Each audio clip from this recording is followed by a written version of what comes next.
Welcome back to The Explainer. Okay, today we are tearing into what is arguably the most intense sequence we've seen yet. We're unpacking the heart-pounding climax of Episode 12, The Betrayal. We're going to look at the exact anatomy of this scene, breaking down frame by frame how a massive global empire falls in a matter of mere moments. If you want to understand the architecture of a perfect plot twist, you are in the exact right place. So, let's dive right into this. How exactly do you lose an entire global empire in 60 seconds? The sheer shock value of this scene's opening betrayal is just staggering. What we're really analyzing here is how narrative tension is masterfully constructed. Literally everything the protagonist Ethan thought he knew is upended in an instant, and the pacing doesn't give him, or us, even a single second to breathe. Part 1. The Apex Council's Mole. Right out of the gate, we get hit with this massive twist that totally recontextualizes everything we've watched leading up to this point. The scientist? The person Ethan trusted? Yeah, she isn't working for Ethan's family at all. Instead, she flashes that awful, malicious smile, holds up a remote control, and reveals she's actually a mole for the Apex Council. And you guys know the Apex Council, that shadow organization that's been relentlessly trying to seize the Vanguard Empire. By placing a mole this close to Ethan, the Council shows us that their existential threat wasn't just external, they were already inside the house. It completely pulls the rug out from under you. Moving on to Part 2. Biometric DNA Traps Explained. Ethan steps back, right? He gets in his defensive stance and tells the scientist she's not going to lay a finger on him. But then she drops this absolute gut punch of a line. "I don't need to touch you. The air in this room is already sampling your DNA." I mean, wow. It brilliantly illustrates just how inescapable this trap really is. Ethan's physical defenses, his readiness to fight, none of it matters. The attack is happening invisibly, literally in the very air he breathes.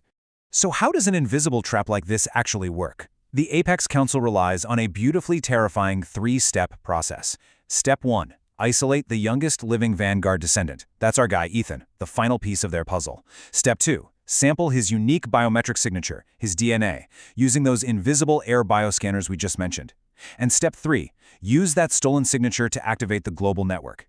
The crucial takeaway here is that they hijacked the entire system using Ethan himself as the key, completely bypassing his awareness without ever even laying a hand on him. Talk about a masterstroke. All right, Part 3, the global network takeover. The scientist casually tells Ethan to check the main screen, and the visual cue here is incredibly striking. We watch the global network start turning green, country by country. This color shift cascading across the monitors is the perfect representation of the Council's rapid, unstoppable expansion across the globe. It's like a giant line of dominoes falling, showing the immediate catastrophic fallout from that invisible DNA capture. But what does that green sweep actually mean in the real world? It means the Apex Council is instantly seizing Earth's satellites, the global banks, and the military grids. To put that into perspective, they aren't just hacking a local server. They are systematically dismantling Earth's most critical infrastructure in a matter of seconds. Just like that, the Vanguard Empire is effectively neutralized, and control of the globe completely shifts into the shadows.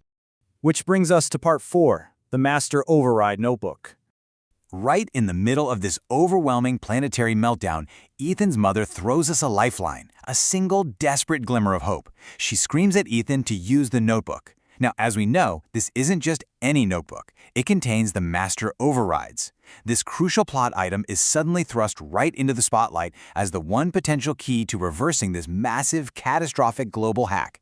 It gives Ethan, and us as the audience, a singular, focused objective amidst all this chaos.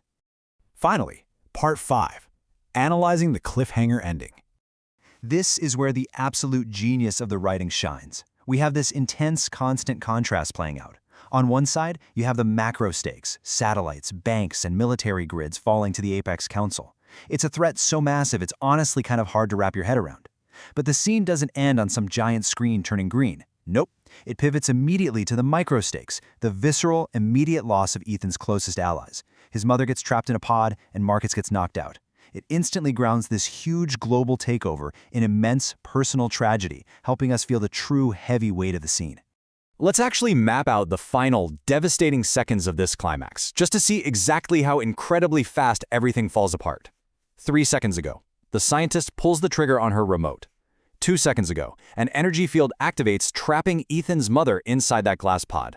1 second ago, at the exact same moment, Marcus is violently stunned from behind with a baton. 0 seconds ago, Ethan is left completely alone.